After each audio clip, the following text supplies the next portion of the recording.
Welcome back to Webinar Ninja, a podcast about how to teach, present, sell, and connect with your audience effectively using webinars.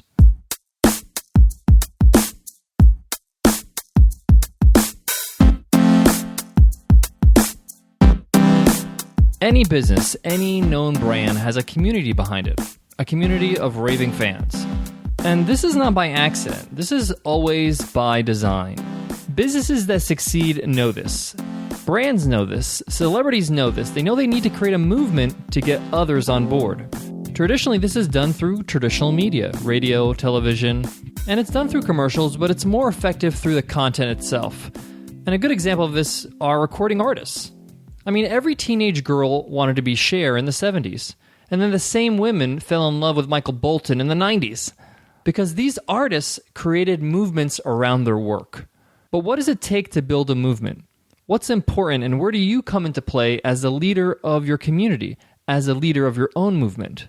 I decided to give Michael O'Neill a call, a host of a popular brand and podcast called the Solopreneur Hour. He's cultivated a great community with his podcast, as well as webinars with his community and coaching group, Solo Lab. He's also an exceptional communicator. Every community, every movement needs a great leader. And you have to be a great communicator to engage with your community.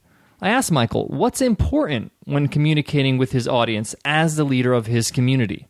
I find myself to be very empathetic to my audience. So in terms of what they're expecting, I think I can sort of steer them into that direction. It's funny because it's the same thing that makes a good litigator for a lawyer. It's the same thing that makes a good comedian. It's the same thing that makes any presenter, which is having one of my favorite quotes of all time was by Bill Cosby to Billy Crystal. And when Billy Crystal was just coming up, they were talking about, like, he was trying to get his swerve on as a comedian. And Bill Cosby said, the best advice I can ever give you is never let him see you work. So the idea behind that was have an agenda, have an idea of where you're steering the audience, but never let them know that they're going there or that you're doing it on purpose. Mm-hmm. So I love that idea. And it's the same thing. You hear it all the time, like if you watch a legal show, were you free? Were you free on the afternoon of July 15th? And like, yeah. And do you think red is a good color? And they're like, yeah. Well, no. What are you doing driving a red car on July 15th? You know what I mean? You're like, oh God, I just walked right into that. And so I asked Michael, how do you serve and inspire your community through your content? After all, you can't have a movement on your hands if you have nothing to get it moving. I asked him specifically, what's his advice when preparing a webinar or preparing a piece of content for your community?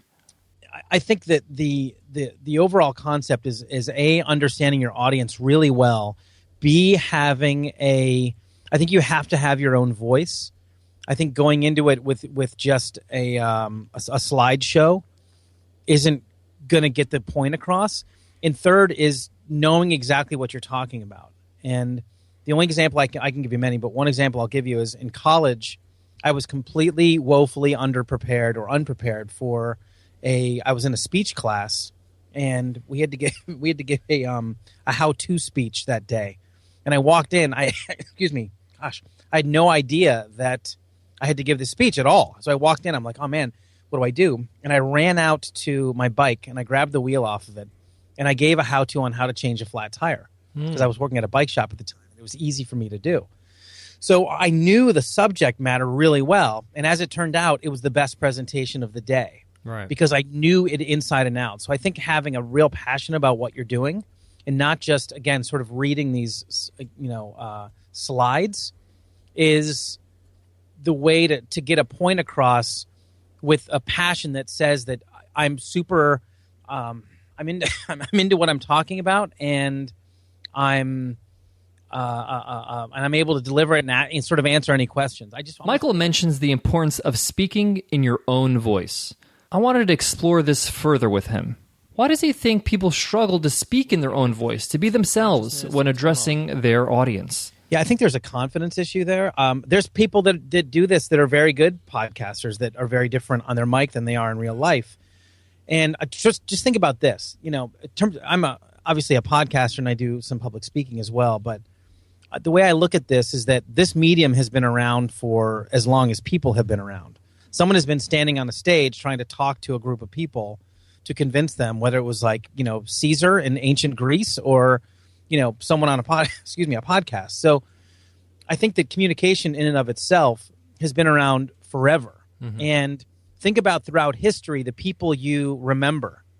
The people you remember were very distinct in their personality. You don't remember the people that were sort of blending in and trying to be like someone else.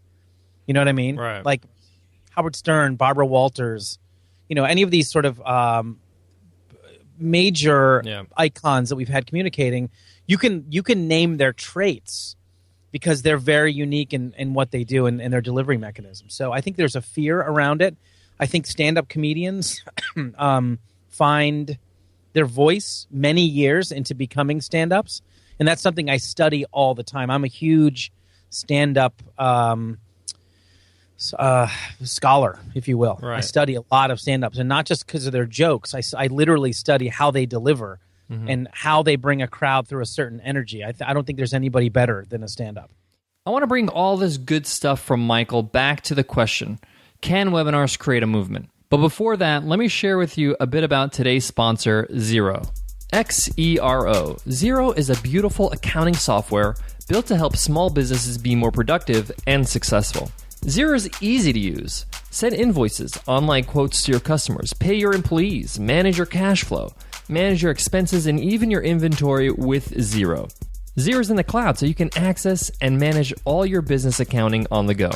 And Xero does what desktop software does and more. Plus, you can use it anywhere, anytime from a mobile device. There's nothing worse than not being able to access your accounting software when you're on the go. You can send invoices easily and have your clients pay you online instantly. You can even integrate various point-of-sale solutions like PayPal to save you even more time. So sign up for a free 30-day trial with Xero.com/podcasts. That's Xero.com/podcasts. Xero, a beautiful accounting software built to help small businesses. One reason why Michael O'Neill has built a thriving community and a following is he takes the time to craft his communication with his audience. I'm a believer that if you want to create a movement and have people behind you in this movement, you have to communicate the values of your movement better than anyone else. Every personality in the history of the world that created a movement was an exceptional communicator, from Gandhi to Malcolm X to Martin Luther King. But you might be asking, what about those who created movements in the modern world of media and business? Oprah, Richard Branson, Tony Robbins, they're not exactly poor communicators. In fact, they built their brands and community of customers, aka movement, through the communication of their values, through their consistent communication of their values. So what does this have to do with webinars? Webinars give you the platform to communicate to the masses. There are no more gatekeepers. You are streaming live to the world, so start building your movement, your community with your message. There is no more excuses now that webinars exist. You want to grow a community of 1,000 members to your membership site? This can easily be done with regular webinars. John Lee Dumas from our first episode got over 2,000 members to his community, Podcasters Paradise, in less than a year by using, you guessed it, webinars.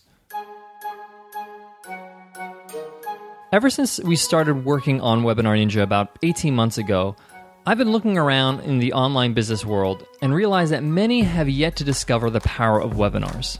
Many have neglected how powerful they could be when creating a movement and creating a community for your business.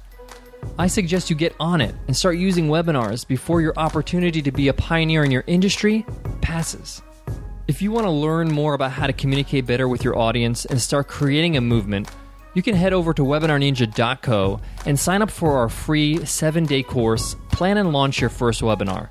Just scroll down on the page and you'll see it greet you on the right side of the page. Enter your email and each of the 7 video lessons will be sent straight to your inbox. On the next episode of Webinar Ninja, I get real, very real. It will be 2 days away from the release of the Webinar Ninja platform, and I'll be sharing where we're at, what's ready, and what's not, and how we're dealing with the pressure of ensuring we delight our customers come launch day. Look out for that episode next week on Webinar Ninja. Webinar Ninja is produced and edited by Nicole Baldino. Music is by Dan Mills and Mark Bose.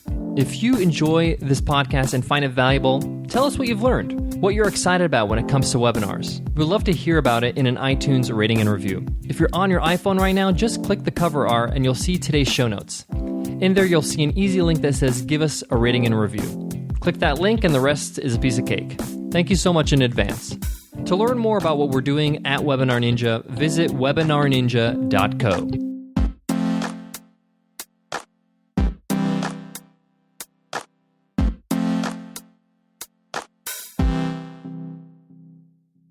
But it's good. Just had lunch at Swami's. Oh, Swami's. We miss Swami's. The coffee is fantastic. They all ask about you, of course. Oh, yes. Is it Alejandro? I forgot who the manager is. Jorge with the mustache. I love the guy. Yeah. And then his son's there as well. Yeah, he's been making him go to work because he doesn't know the honor of the dollar. Yeah, that's right. I love it. Right? Yeah, I know, man. Need more of that.